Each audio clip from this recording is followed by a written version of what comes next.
আমার মনে হয় যে সবাই বলবে যে অনেকেই হাদির মতো আসবে যাবে, কিন্তু আমার মনে হয় হাদি একজনই হয়।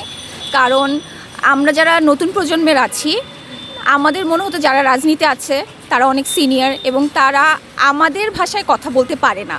কিন্তু হাদি যে ছিলেন, মনে হতো যে না, আমাদের নতুন প্রজন্মের মানুষের আমরা যেটা ভাবি আর কি, রাজনীতি নিয়ে, সরকারকে নিয়ে, দেশের অবস্থা নিয়ে, হাদি যেন প্রত্যেকটা কথা বলছে ঠিক আমাদেরকে নিয়ে, আমাদের কথা যেটা আমরা আজ পর্যন্ত যারা আমরা এই জেনারেশনের আছি, আমাদের জেনারেশন আছেন যারা বলতে পারে না, হাদি যেন আমাদের প্রত্যেকের মুখের কথাগুলো বলছে। এবং তার মধ্যে এত সাহসী, দুর্দান্ত এরকম রাজনীতিবিদ আমার মনে হয় না আমি ছোটোবেলা থেকে বড় হতে হতে দেখেছি কাউকে, আর আমি জানি না আবার কাউকে দেখবো কিনা হাদির মতো। আজকে প্রথম এসেছি, আমার বোনের পরীক্ষা চলছে ঢাকা ইউনিভার্সিটিতে, চট্টগ্রাম বিশ্ববিদ্যালয়ের।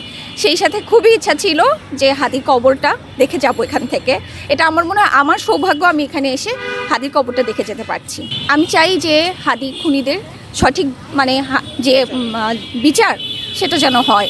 এবং 3 সপ্তাহ পারি হয়ে গেল, 3টা শুক্রবার চলে গেল, কিন্তু এখন পর্যন্ত কিন্তু আমরা কোনো প্রকারের কোনো কিছু দেখতে পাচ্ছি না। তো এই জন্য আমরা খুবই দুঃখ ভরাক্রান্ত অবস্থায় আছি যে এখন পর্যন্ত বিচারের কিছুই আমরা দেখতে পাচ্ছি না।